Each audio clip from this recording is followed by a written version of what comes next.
खिलाड़ी घायल भी हुए हैं।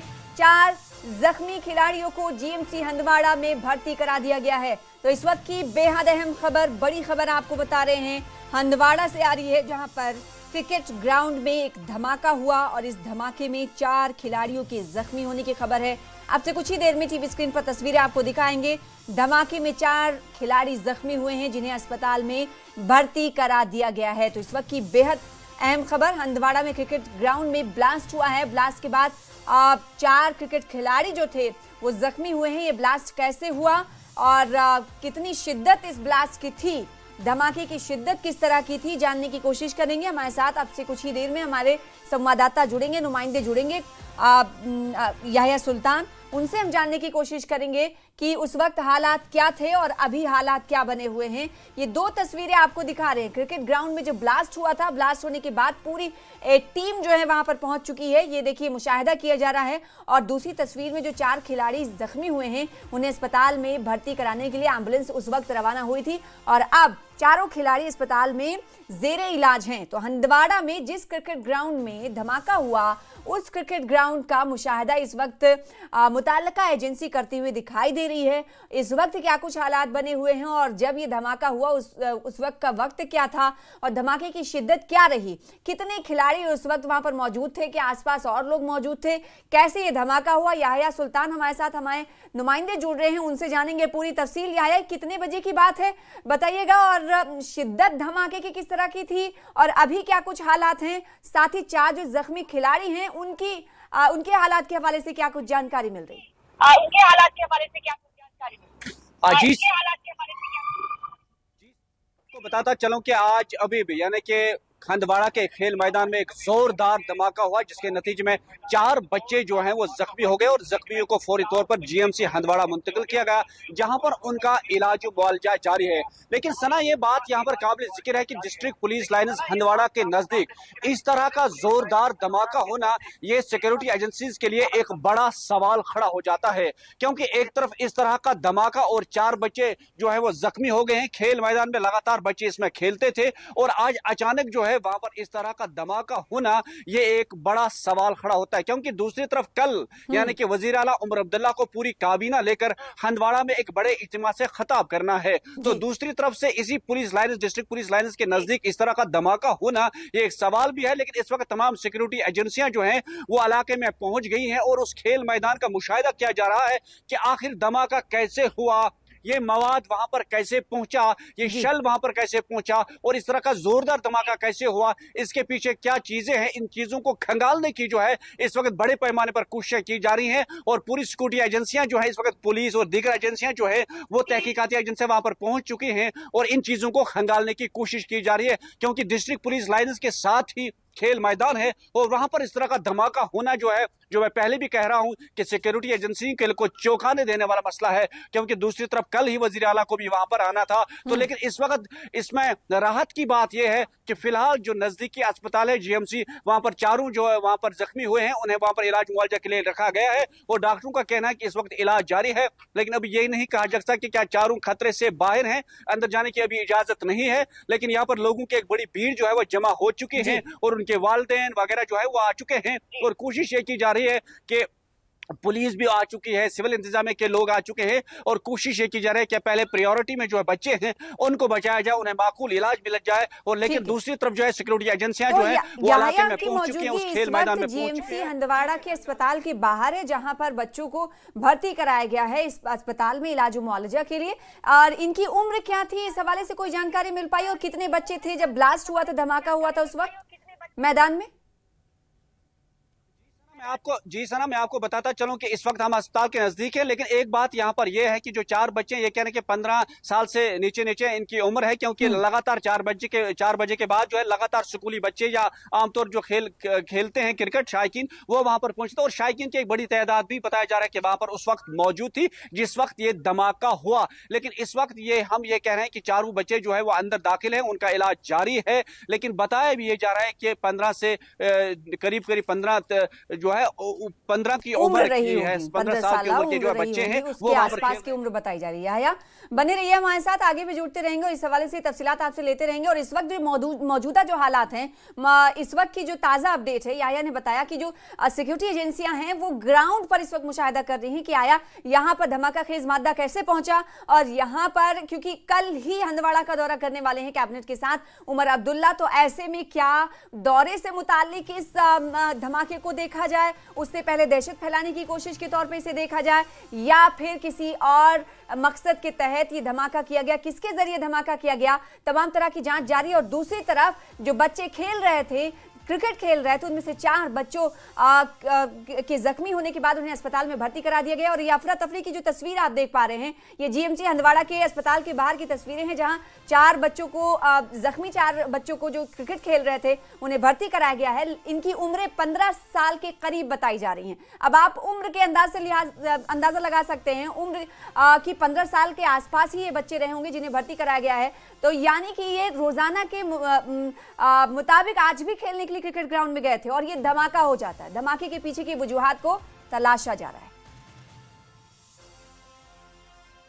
आगे बढ़ेंगे। जम्मू कश्मीर विधानसभा में उस वक्त हंगामा खड़ा हो गया जब बीजेपी के एमएलए शगुन परिहार ने इल्जाम लगाया कि हिंदू होने की वजह से उनके इलाके की सड़क तामीर को जानबूझकर नजरअंदाज किया जा रहा है। हालांकि एनसी अरकान असेंबली ने इस बयान पर कड़ा एतराज जताया और कहा कि अरकान असेंबली को या फिर रुकन असेंबली को ऐवान के रूल्स और जबान भाषा का ध्यान रखना चाहिए। एनसी अरकान असेंबली ने कहा कि उन्हें ऐवान की मर्यादा सीखनी चाहिए। वहीं साथ ही साथ डिप्टी सीएम ने ऐवान में जवाब देते हुए कहा कि यहां का बच्चा बच्चा देशभक्त है, किसी के साथ भेदभाव नहीं होगा।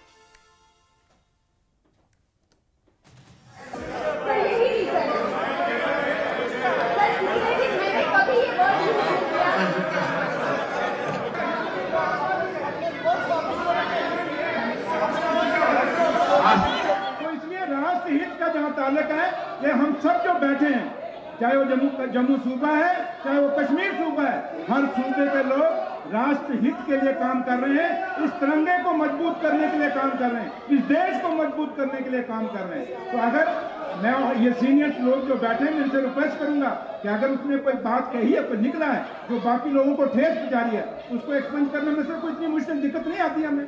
अगर कोई हमें लगता है कि किसी के दिल को, क्योंकि देश ये गांधी का देश है, ये महात्मा गांधी का देश है, ये बाबा साहब भीमराव अम्बेडकर के बनाए हुए आइन के नीचे हम काम करते हैं, जहां सबको बराबरी का हिस्सेदारी है, सबको बराबरी का बोलने का हक है।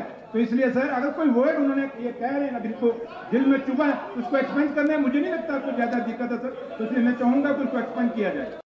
जी बिल्कुल, नेशनलिस्ट होना ही शायद मुझे लग रहा है नेशनल कॉन्फ्रेंस को नहीं भा रहा, इस वजह से वो वहां सड़क नहीं बनने दे रहे।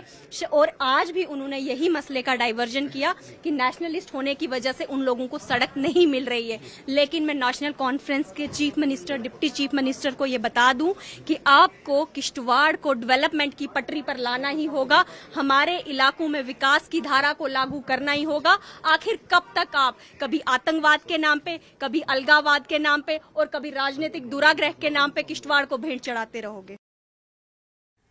श्रीनगर में जल्द ही नेशनल लॉ यूनिवर्सिटी का रास्ता साफ हो जाएगा। लॉ यूनिवर्सिटी को लेकर बांडीपुरा के कांग्रेस के एमएलए निजामुद्दीन भट्ट ने एक तजवीज पेश की जो पास हो गई है, मंजूर हो गई है। 50 करोड़ की लागत से श्रीनगर में लॉ यूनिवर्सिटी की तामीर की तजवीज जो है वो पास हुई है। आज तजवीज पास होने से पहले सीएम उमर अब्दुल्ला ने कहा कि वो जम्मू कश्मीर और लद्दाख हाईकोर्ट के चीफ जस्टिस से भी इस पर बात कर रहे हैं। सभी स्टेक होल्डर्स से तबादले ख्याल कर यूनिवर्सिटी के लिए जगह तय होगी और साथ ही साथ अहलकारों को जगह का इंतखाब करने के लिए भी कह दिया गया है। और नई बिल्डिंग बनने तक बडगाम के ओमपुरा कैंपस में यूनिवर्सिटी की शुरुआत सीएम ने कहा कि की जा सकती है और ये बयान सीएम ने ऐवान में दिया। हमारा इरादा है इस फाइनेंशियल ईयर में तो नहीं होगा, अगले फाइनेंशियल ईयर के शुरू में हम चाहते हैं कि क्लासेस लगना शुरू हो जाए और एडमिशन शुरू हो। तो जाहिर सी बात है उसके लिए जो है रेंटेड अकोमोडेशन में हमें काम करना होगा। अब हमें उस तरह का इंफ्रास्ट्रक्चर मिले, उस पर हम जो है अपना एक्सरसाइज कर रहे हैं।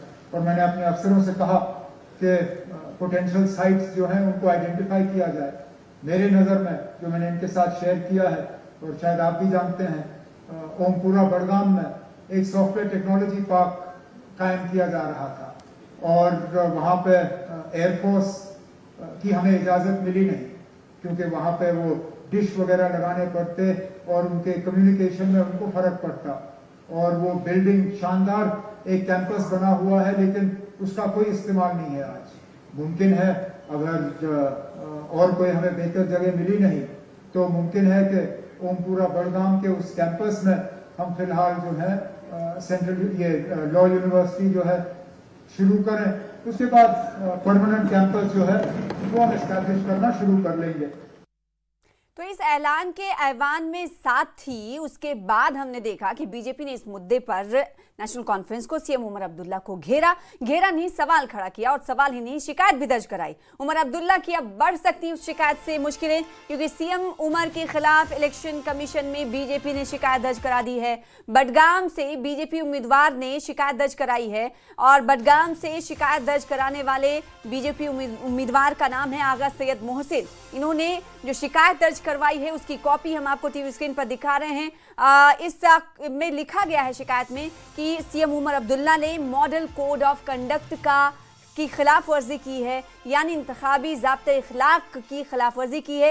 एक तरफ हम जान रहे हैं कि नगरोटा और बडगाम में चुनावी तशहीर जोर शोर पर है, तो इस वक्त किसी भी तरह के ऐलानात नहीं किए जा सकते। जैसे ही ये नियम और रूल जो बताता है वो ये कि जैसे ही चुनाव आयोग की तरफ से इलेक्शन की तारीखों का ऐलान होता है, उसके बाद से ही इलाके में उस असेंबली सीट पर, उस जगह पर मॉडल कोड ऑफ कंडक्ट लागू हो जाता है। लिहाजा बीजेपी ने इसे मुद्दे को उठाया है, ना सिर्फ उठाया है बल्कि शिकायत दर्ज कराई है। शिकायत दर्ज कराने वाले हैं आगा सैयद मोहसिन, जो कि बडगाम से उम्मीदवार हैं, बीजेपी के बनाए गए उम्मीदवार हैं इस वक्त। और सीएम उमर अब्दुल्ला पर इन्होंने आरोप लगाते हुए कहा है कि सीएम ने लॉ यूनिवर्सिटी की तजवीज़ के हवाले से जो बातें आज कही हैं ऐवान में, जो तजवीज़ पास हुई है, वो कहीं ना कहीं मॉडल कोड ऑफ कंडक्ट की खिलाफ वर्जी सीधे तौर पर करती।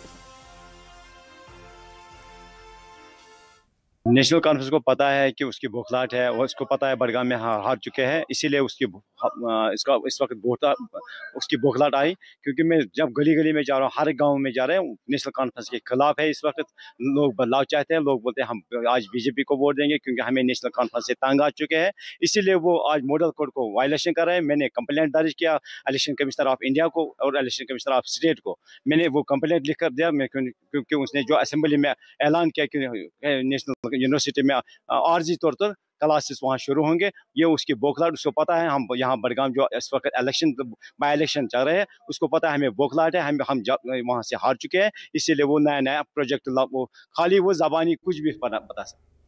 तो बीजेपी की जानिब से सीएम उमर अब्दुल्ला के खिलाफ मॉडल कोड ऑफ कंडक्ट की खिलाफ वर्जी की शिकायत पर नेशनल कॉन्फ्रेंस की तरफ से इजहार ख्याल भी किया गया है। नेशनल कॉन्फ्रेंस के स्पोक्स पर्सन तर्जुमान इमरान नबी डार ने कहा कि शिकायत उचित नहीं है, और मुख्यमंत्री, क्योंकि सीएम विधानसभा में ऐवान में लॉ यूनिवर्सिटी की तामीर के हवाले से एक क्वेश्चन का आंसर दे रहे थे। उन्होंने कहा कि इलेक्शन कमीशन शिकायत की विश्वसनीयता की जांच करेगा। साथ ही साथ उन्होंने न्यूज़ 18 JK से बातचीत करते हुए कहा कि पीडीपी अपने लैंड रेगुलराइजेशन बिल को खारिज किए जाने की वजह से नेशनल कॉन्फ्रेंस को दोष नहीं दे सकती, कसूरवार नहीं ठहरा सकती, क्योंकि वो बिल जम्मू कश्मीर के लोगों के हित में नहीं था। उन्होंने कहा कि क्रॉस वोटिंग में शामिल अरकान असेंबली अरकान को सामने आना चाहिए, अन्यथा नेशनल कॉन्फ्रेंस आने वाले वक्त में उनके नाम जो है पब्लिक कर देगी, आवाम के सामने रखेगी।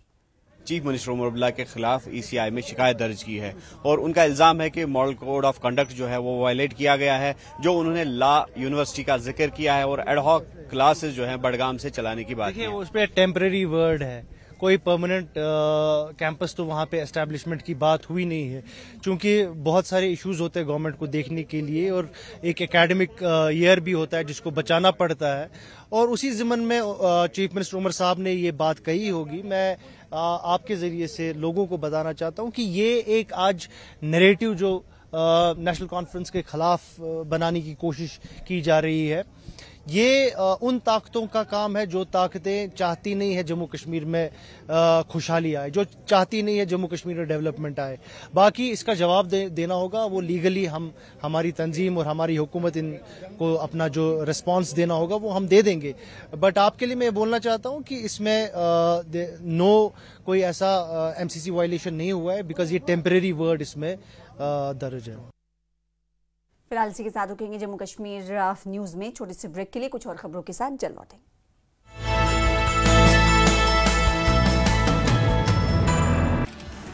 श्रीनगर में 50 करोड़ की लागत से नेशनल लॉ यूनिवर्सिटी की स्थापना का प्रस्ताव पारित, जगह का अंतिम निर्णय जल्द दिया जाएगा। प्रस्ताव पारित होने से पहले मुख्यमंत्री उमर अब्दुल्ला का बयान, कहा कि वो जम्मू कश्मीर और लद्दाख हाईकोर्ट के चीफ जस्टिस से भी इस बात पर कर रहे हैं बात। सभी पक्षों से विचार विमर्श कर यूनिवर्सिटी के लिए जगह तय की जाएगी। लॉ यूनिवर्सिटी के ऐलान पर घिरे सीएम उमर अब्दुल्ला, नेता प्रतिपक्ष सुनील शर्मा बोले सीएम ने आचार संहिता का उल्लंघन किया, सीएम के खिलाफ चुनाव आयोग में शिकायत दर्ज कराएंगे। बिहार के दरभंगा में अमित शाह की चुनावी सभा, कहा मोदी सरकार ने धारा 370 को हमेशा के लिए समाप्त कर दिया, कांग्रेस और लालू पर 370 बचाने का आरोप लगाया। आतंकवाद पर बोले गृह मंत्री अमित शाह, कहा पहले आतंकियों को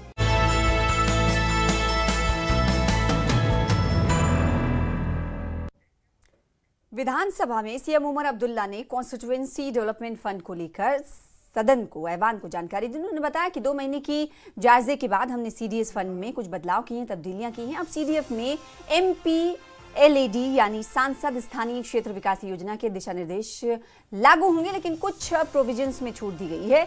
अब MLA अब 50 लाख रुपए तक के बजट का इस्तेमाल कर सकते हैं और इसमें स्कूल वैन और बसों की खरीद, साथ ही साथ डिजास्टर मैनेजमेंट जो मुतासरीन हैं उन को लेकर शेड बनाने, वृद्धाश्रमों में, ओल्ड एज होम्स में सुविधा बढ़ाने, सहूलियात को बढ़ाने के लिए, और साथ ही साथ जो खेल के इक्विपमेंट्स हैं उन्हें खरीदने और इलाकाई तरक्की के लिए, और साथ ही इसके अलावा जनजातीय क्षेत्रों में विकास के लिए नियमानुसार बजट का इस्तेमाल किया जा सकता है।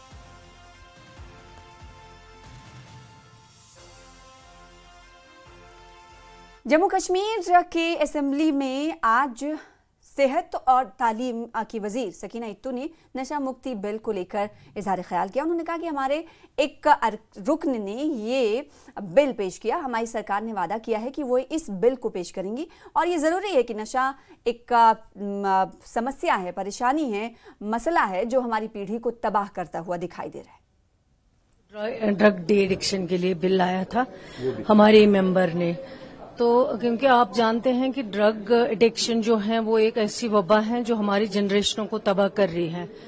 उसको हमने कहा कि ये बिल गवर्नमेंट खुद लाएगी और लाना जरूरी है।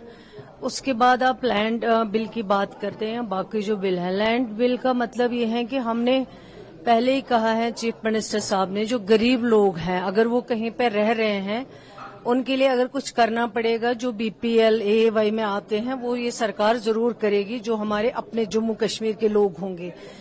लेकिन जो बाहर से और बड़े बड़े लोग जिनके बड़े बड़े कॉम्प्लेक्स खड़े हो गए हैं, उन्होंने जमीनों पे कब्जा किया हुआ, उनके लिए तो इस बिल को एक्सेप्ट नहीं किया जा सकता है। लेकिन अगर BPL AAY उस तरह के लोगों के लिए अगर बात की जाएगी, उसके लिए खुद भी सरकार जो है सीरियस है कि अगर कहीं गरीब लोगों ने कहीं पे जमीन पे कब्जा डाला या वहां मकान बनाया है 10 बरस 15 बरस से, तो उसको सरकार जो है वो देख लेगी खुद के। मगर जम्मू कश्मीर के लोग ऐसे लोग नहीं हैं जिनको जो आप एक स्पेसिफिक कुछ लोगों को फायदा देना चाहेंगे, जो ऐसे लोग होंगे जिनको इस जमीन की जरूरत नहीं है, बल्कि बड़े बड़े जगहों पे उन्होंने कब्जा डाला हुआ, अपने कब्जे में जमीन की है, उनके लिए स्पेसिफिक तो फायदा नहीं हो सकता है। भूमि आवंटन बिल खारिज होने के बाद PDP के MLA वहीदुर रहमान पर्रा ने नेशनल कॉन्फ्रेंस पर निशाना साधा। पर्रा ने कहा कि PDP का बिल उन लोगों के लिए है जिनके पास अपनी जमीन नहीं है। इस बिल को सपोर्ट ना कर अपने ही लोगों को लैंड ग्रैबर कह रही है नेशनल कॉन्फ्रेंस, BJP लैंड जिहाद कहती है। और वहीदुर रहमान पर्रा ने कहा कि नेशनल कॉन्फ्रेंस उन लोगों को लैंड ग्रैबर कहते हैं। मैं एक बार फिर से सारे लोगों को ये बताना चाहता हूँ, हम सभी लोगों ने एब्रोगेशन ऑफ आर्टिकल 370 के बाद लोगों से वादे किए कि हम यहाँ की ज़मीन का दिफा करेंगे। सारा मुद्दा ज़मीन का है जम्मू कश्मीर में आर्टिकल 370 के एब्रोगेशन के बाद। हमारी जो बिल है वो इस खदशे को लेकर है कि यहाँ जो लोग घास चराई में, शामलात में या नजूल में या स्टेट लैंड पे रहते हैं, ये बिल उन लोगों के दिफा के लिए है जिनके पास अपनी जमीन नहीं है। ये बड़े सरमाएदारों के लिए बिल नहीं है, ये उनके पास है जिनके पास स्मॉल लैंड होल्डिंग्स है, जिन्होंने 5 कनाल में, 1 कनाल में, 2 कनाल में, 10 मरले में अपना घर बनाया है। उनको जो उनकी जमीन को मालिकाना हुकूक देने के लिए हमने एक बिल लाया, क्योंकि हमने देखा 2 साल पहले गवर्नर्स रूल में कैसे जेसीबी चले, सुंजवा में, बठंडी में, चिनाब में, पीर पंचाल में, कश्मीर में, खासकर श्रीनगर में 70% श्रीनगर के रहने वाले लोग स्टेट लैंड में रहते हैं। और इस बिल को सपोर्ट ना करके और अपने लोगों को लैंड ग्रैबर कह के इन्होंने एक बहुत बड़ा फ्लड गेट खोला है बीजेपी की पॉलिसी के लिए, जो बीजेपी बुलडोजर राज में बिलीव करती है, जो इसको लैंड जहाज समझती है। तो I think this is unfortunate. We expected that Umar साहब, National Conference government will support the bill brought by People's Democratic Party. This is a bill which is against the bulldozer raj. This is a bill against eviction, and this is a pro-poor bill. PDP के anti bulldozer bill पर deputy CM Surendra Chaudhary ने निशाना साधा। उन्होंने कहा कि अगर PDP ईमानदारी से जम्मू कश्मीर के लोगों के लिए बिल लाना चाहती थी तो कम से कम हमसे बात करती, एनसीयू से बात करती। नेशनल कॉन्फ्रेंस ने कहा कि आज़ादी से लेकर आज तक जम्मू कश्मीर के हित में फैसले करती आई है और यहाँ नेशनल कॉन्फ्रेंस इस बिल के खिलाफ नहीं जाती। ये बिल महज ड्रामा करने के लिए लाया गया था। देखिए, ये बात तो क्लियर है कि अगर पीडीपी ईमानदारी से जम्मू कश्मीर के लोगों के लिए बिल लाना चाहती थी, कम से कम हमसे बात करती। कौन सा बिल है? जम्मू कश्मीर के हित में कोई भी पार्टी किसी तरीके का बिल जो लेके आएगी जो जम्मू कश्मीर के लोगों में के हित में होगा। नेशनल कॉन्फ्रेंस आजादी से लेकर आज तक हमेशा जम्मू कश्मीर के लोगों के हित में फैसले करती आई है और यहाँ भी नेशनल कॉन्फ्रेंस कदाई ये ना करती कि हम इस बिल के खिलाफ जाते। लेकिन जो बिल आया, उस बिल की परिभाषा, भाषा और उस बिल का पीछे जो माइंड है वो एक अलग किस्म का है। और वो सिर्फ एक बिल मकसद के लिए नहीं लाया गया था, वो सिर्फ एक मकसद था कि हमने ड्रामा करना है। और जब ड्रामा करने के लिए कोई बिल लाया जाएगा तो आप कैसे हम उम्मीद कर सकते हैं कि नेशनल कॉन्फ्रेंस की लीडरशिप उसको सपोर्ट करेगी? अगर पीडीपी सही माने में हमदर्दी रखती है जम्मू कश्मीर के लोगों में तो उसको पूछिए कि आपने बीजेपी के साथ क्यों अलायंस किया था, क्यों उस बीजेपी को यहां लाया जिसने हमारा स्टेट का दर्जा छीन लिया, हमारा स्पेशल स्टेटस का दर्जा छीन लिया। आज हमें क्यों ये नौबत आ गई कि ये जमीनें बचाने के लिए हमें बिल लाना पड़ रहा है? आखिर इसकी वजह क्या है? और इसकी वजूहत यही है कि पीडीपी ने जो अलायंस बीजेपी के साथ किया, वो अब ना जाने कितनी नस्लों को हमें भुगतना पड़ेगा। लेकिन फिर भी नेशनल कॉन्फ्रेंस कोशिश कर रही है कि हम जम्मू कश्मीर को दोबारा से उसी तरीके से मजबूत करें जो जम्मू कश्मीर का ख्वाब शेर कश्मीर शेख मोहम्मद अब्दुल्ला साहब ने। जम्मू कश्मीर असेंबली में राज्यसभा चुनाव में क्रॉस वोटिंग को लेकर हुए हंगामे में प्रदेश कांग्रेस कमेटी के सदर तारिक हमीद खर्रा ने बयान दिया। उन्होंने कहा कि कांग्रेस का वोट चोरी का स्लोगन अब जम्मू कश्मीर की विधानसभा से भी उठ रहा है, अवान से भी उठ रहा है। जो राज्यसभा इंतखाब में हुआ उसके ऊपर भी अब यहाँ मुहर लग गई है।